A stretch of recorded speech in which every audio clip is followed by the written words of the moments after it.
really encourage everyone, if you haven't tried Hire Easy app yet, go test it out. Like I said, it's a tool that I need for, for the rest of my career, as long as it's available. The competitors that reach out to me and I do get them, especially around that CRM, that's the first thing I say is like, do you own CRM? They go, no. I go, I can't have a conversation with you because you're not offering me anything that is better than what I have. Well, welcome to the Speak Easy podcast, your go-to for all things recruiting and talent acquisition. Today, we got a special guest, Heather Colvin, a true powerhouse in the field. With over a decade of experience blending the worlds of staffing, recruiting, and technology, Heather's expertise is second to none. She's not all about just checking the box. Heather's all about optimizing performance and setting those high-quality standards. Currently, she's juggling dual roles, corporate and agency recruiting at Smart Data, a company that's all about solving problems and enhancing business processes. From sourcing to screening and interviewing and placement, I'm so excited to bring Heather on the podcast to tap into her expertise to share with the community. So without further ado, welcome to the podcast. Hey, it's an honor and pleasure to be here. I'm excited to talk about the world of recruiting. Tell me a little more about how you got into the field and what you're currently doing right now in your current role. Oh, wow. So I was one of those situations where I was referred into building this career.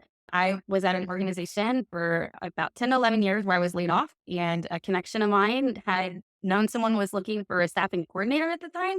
I said my personality would be great, highly recommended to have a conversation with me. And that led to me breaking into this industry, and I've grown from there. So, I've been in specifically the agency space since then. That's most of the world that I know. The reason I'm doing a dual role corporate is because I work for a consulting company. So we provide support on both sides. So project-based needs and then, of course, staff augmentation. It's been a crazy ride so far. I've enjoyed everything about it, the networking, the business development, and then just learning all things tech. It's a completely different language in itself. I think those who jumped in can know that.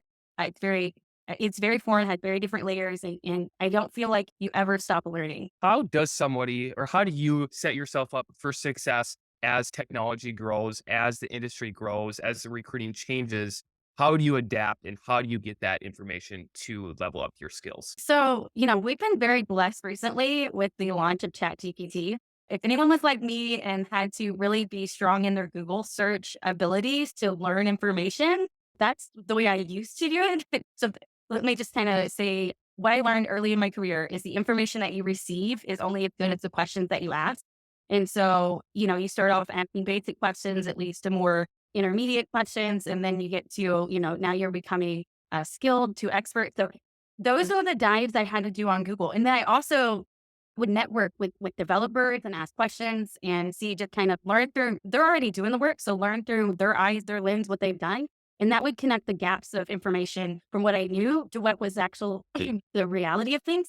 And so, but with ChatGPT, again, as long as you ask a great question, I learned so much more through that, utilizing that tool. So that's really I'm excited to see where I'll be at in the next 2 to 3 years with the ability to absorb and digest information on scale the way ChatGPT has allowed me. Give me a real life application that you've utilized ChatGPT in your workflow being an agency recruiter. So I do love to go to, especially when let's say I'm hitting a wall and I'm not finding it's a very niche role and I'm not finding, and it's for senior level. So what I learned from Brian Fink, or not too long ago was, hey, not everything that's on the, like you have to think, especially senior level, they're not putting the keywords oftentimes on the resume. They're speaking from a higher level perspective. So I go to ChatGPT and say, outside of these keywords, what would someone who's senior level or lead level or whatever that looks like, what would they be showcasing on their resume that's an advancement from these keywords? And so that helps me versus, again, I would have had to do an intense Google dive, hoping that the information I'm receiving is quality. And not to say that ChatGPT doesn't have its quality issues, but it does generate good amount of feedback where I can take that and make those adjustments in my search and find that talent. So I use it in that creative way. How has agency recruiting evolved over the last couple years, and how has agency recruiting adapted to those changes? Over the last couple of years, the access point to be able to get in touch with candidates has increased. And there's this, visual that like, oh, we don't need agencies because we're getting hundreds of resumes. But until you're having to review hundreds of resumes and you realize of the hundreds of resumes, you might have 2 that are qualified, it's a reminder that we are needed. But those are the stories that people hear. Most companies aren't getting hundreds of resumes. If you drive down your street right now, you're going to see so many companies that you've never heard of, and they're thriving, they have business, they're hiring, right? And so there's a lot of companies who don't get hundreds of resumes, who don't have that kind of visibility. And so that's the other side. I don't think that part of agencies change. That unless you're actually, if your team isn't prioritizing your particular role, and maybe it needs to be filled right away because you have a very you have a project that needs to get in motion and completed. And let's say they're hiring 50 roles, like they may not be able to prioritize your department. And that's how it's always been, right? So it's like if you're not doing the outreach to make sure you're getting those connections, you're having those conversations, that role is going to sit open for quite some time because you're relying and hoping that somebody knows you, applies to your organization, and they're the right fit. I know there's all this talent that hit the market. That's a lot to sift through. But again, a lot of companies, even though even today there's a lot of talent in the market, they're not getting that volume of applications. So you just got to find the companies that don't have that marketing visibility and see if there's an opportunity to partner and help them out. Partner is a huge word within agency recruiting, partnering up with your customers, partnering up with your candidates, and bridging that gap. How does one identify what a good rec or a good customer looks like in the agency world? So you have to know your business model, like what it is that you excel at, and your team. So teams change too. So like my leadership, they know what I'm good at finding. They know what my skills are, my history. It doesn't mean I can't do something out of the box. I'm definitely able to do out of the box, seek and find. But that may require that, the first one or two candidates I submit may not be in full, have the same quality that I originally would present on something that I've had a lot of experience around because I'm still in the discovery phase. But I also go into those conversations with, say, with that talent, explaining to them, hey, I haven't hired for this role, kind of walk me through what it is that you do, why it's important, and things like that. So that does help making sure I ask those, high quality questions in order to get good information. But from a partnering side, you just have to know your strengths as currently as an organization and how that can provide value and impact to the people that you're talking to. And then also be humble enough to know that not everyone is going to be the right partner for you based on what it is that you currently specialize in. What specifically does your firm specialize in, and what are you guys specifically good at? Oh, so we have many different kind of layers to what we do. We specialize in retail, fintech, healthcare. It's so those are some verticals that we specialize in. What we do within that, we do data migration projects, platform enhancement projects. We can help you adopt modern solutions. If you're wanting to replace a process that's maybe outdated and you want to upgrade that. So we do a lot of those type of special based projects. But then also, let's say we're not coming in to build something custom for you or help you achieve that, but you're already in motion with something. We will then add staff. Maybe your backlogged and you need help. We can plug in our developers to help fill in those gaps and get you to your goal. And then additionally, outside of that, if companies are growing and they want help to fill in gaps from a hiring perspective, we can provide assistance there, which is where I spend most of my time is helping our clients fill in those gaps. How has agency recruiting and the interview process changed over the last couple of years? A couple of years ago, it was still that in person, getting the candidate to the hiring manager, doing a full out interview process. Maybe sometimes it's lengthy. In recent years, it's been more virtual. Where are we at now? Is it more of a hybrid model? Is it more of virtual interview process? What's the landscape in the recruiting field right now? Yeah. So of course that varies based on industry. So I'm only going to be able to speak to tech because that's what I specialize in. It's been great with the remote piece because it's allowed to have maybe that first interview is remote to verify. And that helps both sides. The candidate's not going on site and having to spend gas, time, and all those things just to see if they get a second interview. So I've seen where the process is until we're sure we're especially if it's a hybrid on-site role, we're not going to bring them on site. And so that's been a huge plus. But I'd say the one thing that has at least changed for myself, and I know some of the individuals that I know that work at the larger companies, it's we're not doing all of like in-person interviews anymore ourselves. And so we're able to do the virtual instead. So that's again another plus for both our time and the candidate's time, just to do those pre-qualifying, conversations before we submit you over to verify, that you're in full alignment with everything with the organization. So it'll be interesting to see. I think we're in a state where we're going to continue to focus on condensing down interview processes. But, if you're going to be interacting with 5 different teams, it may make sense to have 5 different interviews. I know people don't like that, but let's say a scrum master is going to be helping 5 different teams. They those teams may want to meet that person. Or maybe the conversation is they open it up and say, hey, we have 5 teams that you're going to be working with. We are willing, if you're interested, to have you meet all those teams so you can make a good decision. But we're only going to require 3 interviews. So if you want 5 to meet everyone, we'll do it. But we're only going to do a 3 interview process if not. Like maybe open it that way. So we're still adjusting, we're still adapting with the new ability to be flexible. So it's sped up the process over the years. It'll be interesting to see how it refines moving forward. A quick heads up, looking to up your recruiting game? Check out the Outbound Recruiting Academy and community. Join us for exclusive resources, networking opportunities. So visit the link in the show notes to learn more and level up your recruiting efforts today. How do you find that top talent in the industry right now in 2024? What tools, what resources? What is your process of filling those roles at a high level?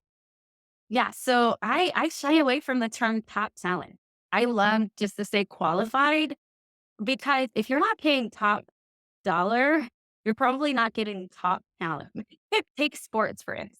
Are you paying the Kobe Bryant price tag? No. But you have to know what it is that you can afford and then find the top of the qualifications in which you have.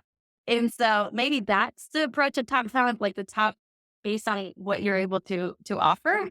With the qualification side, I really hone in on like what is the problem that they're trying to solve within that particular role. What's the impact that the person's needing to come in and provide today? And then I take that information along with the requirements, whether that's maybe they're utilizing, React.js on the front end. They have, .NET Core on the back end. I also have to verify what versions they're using to ensure alignment there as well. And so for me, I try to go and I gather all that information, the problem, the immediate impact, what they're working with, where they're going with it is important too. So are they a company that progressively moves into the latest versions? That's one, it's a great selling point. But some developers may not be interested in that. Some of them like to just be plateaued for a while, right? They don't want to do that continuous learning. And that's okay. So that helps me identify where I fit when it comes to what the company's doing.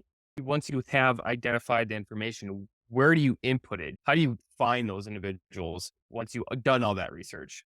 One tool that I use is HireEasy. I do a lot of sourcing out of HireEasy. So the two tools that I use most frequently is LinkedIn Recruiter. My company does pay for that, and so that's a huge plus for us because it's a very expensive tool. And then HireEasy. We adopted HireEasy a couple years ago due to the CRM piece. Since then, though, what I found from utilizing HireEasy alongside LinkedIn Recruiter is that the algorithm in LinkedIn Recruiter at times is very restrictive where I'm not showing me everyone and I'll use the same Boolean string. And that's what I do. I create like either Boolean string or filters. I play with both. Sometimes I have a no Boolean string and I do filters. And then sometimes I remove filters and do the Boolean string. And sometimes I do a combination. Just depends on how, difficult the search may be. In order to find that high qualified, I try to go for 70 to 80% in the beginning. And then I kind of go back from there in conjunction with LinkedIn. I use HireEasy. It always finds me talent that the algorithm on LinkedIn doesn't. And so it's been a huge value add for that because when I hit a wall with LinkedIn, I go straight into HireEasy and I know I can find talent that I hadn't seen yet. How are you approaching it once you have your search done? What different functions are you utilizing from an outreach standpoint? Cadence, how many times I'm reaching out to somebody, types of ways I'm reaching out to somebody. In specific tech, what have you seen success with and different ways to connect with them? Yeah. So in tech, I'm very fortunate that most tech folks are active on LinkedIn. So I always approach everything how I would want to be approached. So I don't like aggressive tactics. I think it's especially during work hours. Most of us recruiters, we're not working evening hours when people can't answer their phone and it's not gonna cause conflict. Like how awkward is it that they would maybe pick up a number they don't recognize and they're at work and I'm trying to sell them a position. That's awkward. And so I don't want to put anyone in that type of situation. So my first approach is always to first I send them a message on LinkedIn. And then I go to HireEasy and I set up a sequence with the email that's in there. And if I don't hear back, I'll go back and continue to do at least once a week, twice a week. It depends on the candidate, the experience, and the pipeline.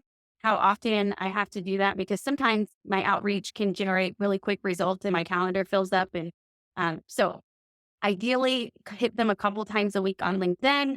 Hire Easy has that sequence going, so I'm not having to really monitor that just yet. But if I haven't got a response once that sequence is over, which I usually run that, I think once I push it out, I do 2 days after and I do 1 day on the weekend. And so then when I come in the next week, if I haven't got a response, I go check the Hire Easy sequence to see if anything was open. And then if there's other emails, I may change the email sequence to that email because I'm not getting outreach. My last go to, unless the person is like unemployed, like they're not working, is to make that phone call. We currently don't use a text service. So legally to use text, you have to use a service that allows people to opt out. And since we don't use a text service, I don't go that approach. That is an effective approach to take. So anyone who has that option, great for you, because that can be in replacement of that phone call, right? So you're not making it awkward. You're sending a text. It's a great approach. I love it. Since we don't use that here, my approach is email first to not be intrusive. And then I'll make that phone call if I don't hear back from them within, let's say, 3 to 4 business days. Do you have any data that lets you know if they opened up a message or click through your email? Or because in the industry, a yes, a no, and I haven't gotten back to you is three different things. Yes, obviously, yes, set up an interview. No, I'm not interested. Okay, let's follow up in a year or 6 months. A maybe, in my mind, as a recruiter, it's just how do I connect with them in a different way? Because timing might not be right. Any Yeah. insight on that?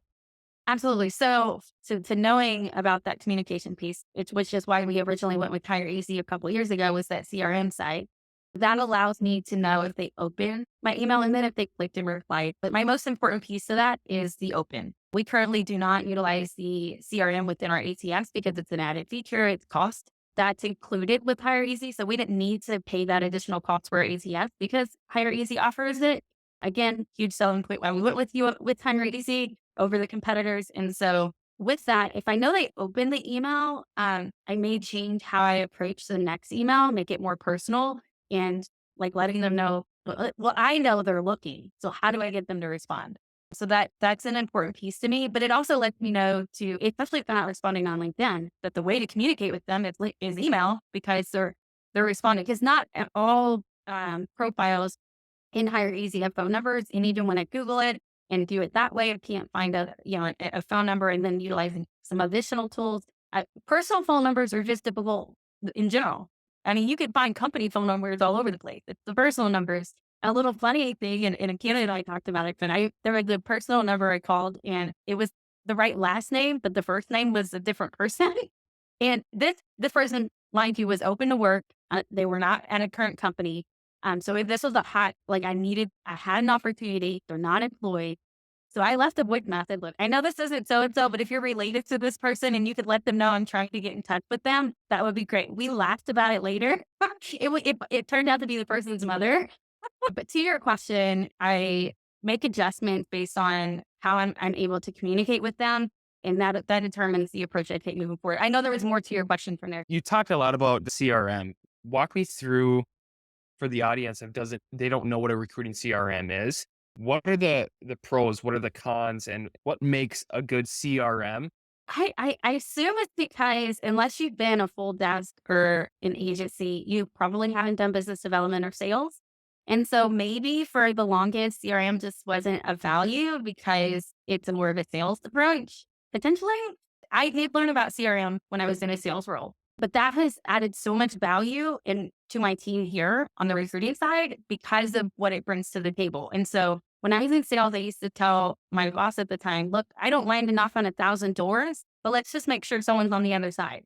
And to me, that's what the CRM does. It tells me someone's on the other side of this email. It tells me that like someone's checking this out. When you're just sending emails out and you're not using a CRM, you don't know one if that's even an active email, if it's the right person. You don't know if you're crafting the right message to even get interest or engagement.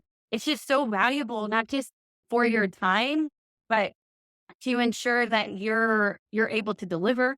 And so I cannot not have it because again, there's no like it changes my like if you're not responding, if the email isn't being opened at all, I need to find a phone number. I need to find an Instagram. I need to find a Twitter. I know I gotta find something. If you're like someone I really need to talk to, it just I don't like to do those other platforms because again, I feel they're more intrusive. Facebook, I feel very personal. But if I've tried all the non-intrusive approaches and I reach out to you on Facebook and I tell you, hey, I'm trying to get in touch with you via LinkedIn. I've emailed you at, these particular emails, not sure if they're yours or if they're active, but I really have an opportunity that might be of interest to you. And so I decided to message you here and see, and that just lowers the zone of resistance, makes them feel trust and confidence in you. And so anyway, that's what I love about the CRM. I don't have to go those more, aggressive approaches. I can go at it in a more respectful way before I get to those approaches. I think sometimes people forget what the R stands for in CRM, and it's the relationship. And how are you going to build the relationship with candidates? Yeah. Part of that is having a candidate experience and employer brand and how you show up with all these different social media platforms. But that goes hand in hand with the company of representation of what brand they're putting out. You've gained so many followers on LinkedIn, and that's how we got connected. How do you think social media, personal brand has impacted your career in the recruiting field? Well, it definitely create credibility and confidence in people who are speaking with me or curiosity. I'd say that that's probably the best part is the curiosity that comes from it. Who is this person? How did she get here? Um, those conversations are great, but I know from like a recruiting or even in business development, either side, because recruiting is sales many times. If your profile had nothing on it, are you real? Because in today's world, there's a lot of scams out there. I want to make sure that when people come to see who I am, they know that this is a legit opportunity. I am a person who does have a key to a door, whether it's the right key today, and I should be someone they should connect with. And so it also helps with referrals because it's not someone made a statement not too long ago, and I really love this quote. It's not about who you know, it's about who knows you. And that is so true with social media and branding. And so because I know who I know, but how many people know me that I'm not aware of? And they're gonna send people to me, they're gonna refer people to me, they're gonna recommend me.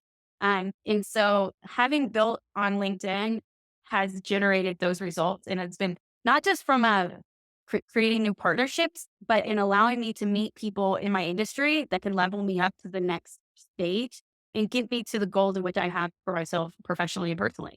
So it's been great. When I always am asked, what is some advice to give to a brand new recruiter? I always say, you got to be curious. And you touched on curiosity. Can you elaborate a little more on what curiosity means within the recruiting field and maybe opportunities for people to continue to stay curious on a specific recruiting um, topic to elevate their game? Yes. So, if you in a corporate recruiting can be a little different because you have to help. Sometimes corporate recruiting can be specific to a department. Like you have, let's say, your nurse recruiter. They typically specialize in just finding nurses. So sometimes those pieces and on the corporate side can be very focused. But a lot of corporate roles are, you're helping all over the departments. You can definitely find something that you want to be a subject matter expert in, even if you have to touch all the different departments and their recs and maintain curiosity in that. So then you can at least be known for something specific from the curiosity side, which really kind of helped me develop and grow from being amazed that somebody knows all the different frameworks and languages to now knowing what those are is simply just one being honest about where you're at and what you know. So an example earlier I said is whenever I am given a rec that I'm not overly familiar with, let's say Informatica developer. That's something I do. I have done it recently, but when I first got it, I didn't know what it was. So when I would talk to someone in that space, I would explain that to them. Look, haven't hired for this before. Love to hear what it is that you do, why you do it, what impact it has. It's okay to tell people, like to let people know I'm not an expert today. Help me become that. And people want to share. People want to share what they know. they want to give that feedback. And that's how I've been able to grow the way I have. It's simply by asking those questions and bridging those gaps. Sometimes, let's say, when I first learned about APIs and there's different APIs, and why are they different APIs? What do they do differently? How do you use them? I knew what an API was, that it was a communication piece between the layers, but I didn't know how or who implemented those. Were they already implemented when you got there? Things like that. So I would say to them, like, hey, I don't really understand the purpose of this. Walk me through that. And so that's it, and do that forever. Even when you already know, you don't know still what you don't know of what you know. So I learn on top of my already current knowledge, new things all the time. So, can you share a person who has significantly influenced your career within the recruiting field? Oh, wow. I mean, that's a big question.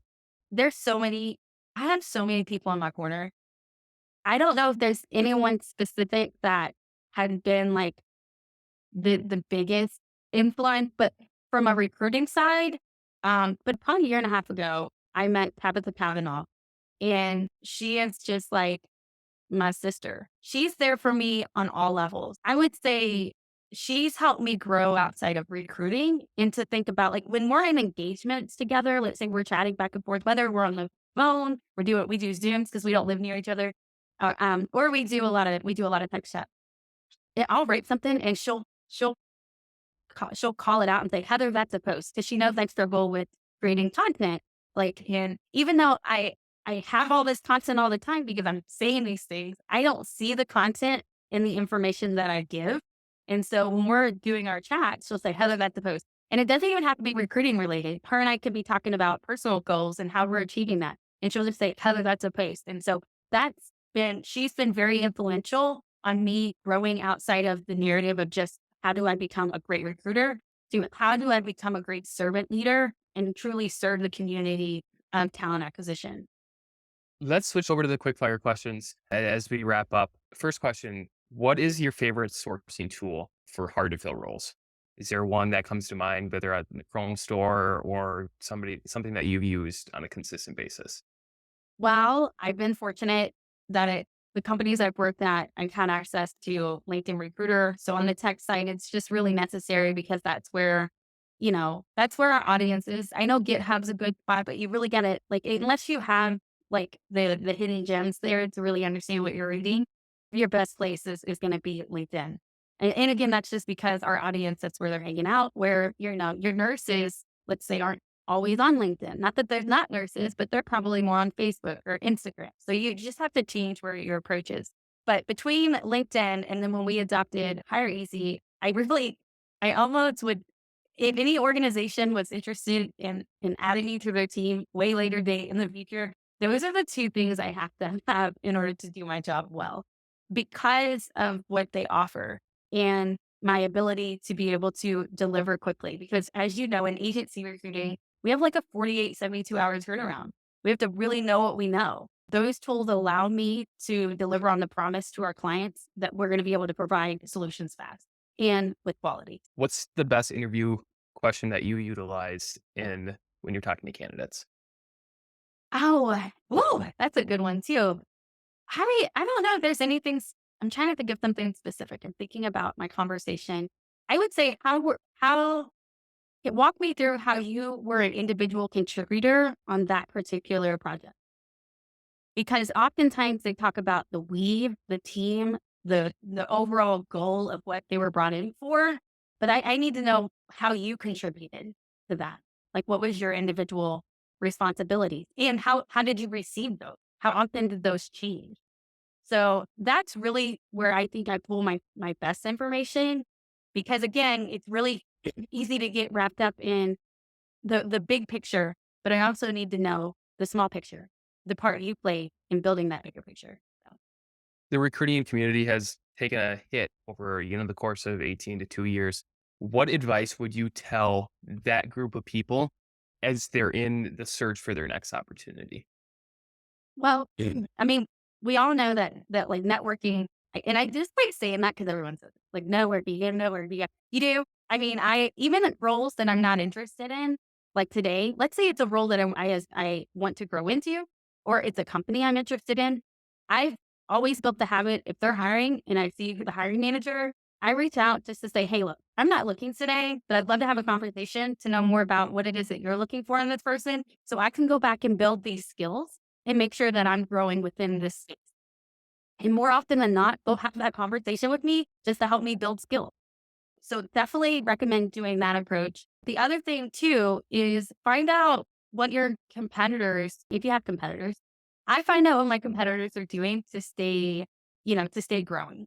So an example being a lot of the traditional agency companies do more than tech. And so when the market shifts and a different industry is booming, they don't focus on maybe tech. Maybe they're focusing on the mortgage industry. Maybe they're focusing on accounting. Maybe now it's engineering. So they move with the flow of what the market's doing. So maybe you need to make sure that you too can move with the flow of the market and that you build at least the fundamental foundation that if for some reason, let's say you're like me and you specialize in tech and tech's had a hit and you need a role, that you know how to plug yourself into a different environment and still have success, even if it requires a little bit of ramp up because it's not something that you've not fished in those waters before, but you know how to start fishing if you need to. Love it. Uh, as we wrap up, any last minute advice to the listeners? Yes, it's a long game. I really want to push that. I think when people finally see us in their algorithm and their feed, nothing was built overnight. I started on LinkedIn in 2018 with zero connection. I just really focused on showing up in the comments, trying to add value, do what I can to just show support. And that's opened doors for me. So if you find yourself where you just feel like, you're not growing the way that you think others are, you definitely are. If you're just making one new connection a week, that's a huge plus because it only takes one right connection to open up so many doors. And I mean, I've seen it. That's what I think that's where the advice comes from. Like when you open that one door and then next thing you know, you got all these doors, you're like, whoa, whoa, whoa. I didn't expect that because you go through a lot of singular doors before you find that one door that has all the doors. Like, and so just be patient with yourself, continue to adjust and adapt, stay curious. Curiosity is to me the most important element in all things, in building professional relationships, personal relationships, um, whatever that is. Just being curious and interested in other people and what they're doing is going to help you build strong relationships in all areas of your life. So I'm excited to see where recruiting goes. I think we're continuously making our own lane and creating an identity for ourselves and how we provide value and impact because we've branched off from HR, which is a completely different, area within an organization.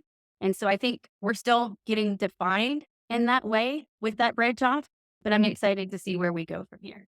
I love it. You talked about educating yourself and then connecting within this field. And the best people that do that and put themselves out there and share the knowledge they have typically are the best in the recruiting game. So check out that Outbound Recruiting Academy and community from Hire Easy. Join us for exclusive resource and networking opportunities, and visit the link in the show notes.